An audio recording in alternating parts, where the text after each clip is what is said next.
আমার আরেকটা প্রশ্ন রইল, মানে খুবই বেদনাদায়কভাবে আমি এটা জিজ্ঞাসা করছি যে কেন এই যে আমাদের মাননীয় শুভেন্দু অধিকারীকে প্রশ্নটা করলেন না যে কোথায় গেল সেই রোহিঙ্গা, আপনি যে তত্ত্ব বলেছিলেন সেই তত্ত্ব তাহলে তো ডাহা মিথ্যে, তাহলে ওনার কাছে কেন এই প্রশ্নগুলো করা হচ্ছে না, সেইটাও আমার মানে এখানে প্রশ্ন রইল।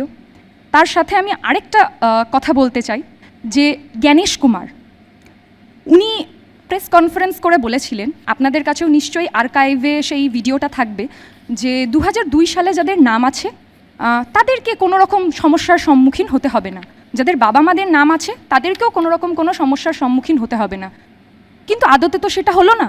আদতে তো বহু মানুষ যাদের নাম ছিল 2002-এর লিস্টে, তাদের নামগুলো আন্ডার অ্যাডজুডিকেশনে গেল, তাদের নামগুলো ডিলিটেড হলো, যাদের বাবা মার নাম ছিল তাদের নামগুলোও গেল, তাদের নামগুলোও ডিলিটেড হলো। তাহলে উনিও এই ধরনের একটা মিথ্যা আশ্বাস, মিথ্যা কথা কেন বলেছিলেন?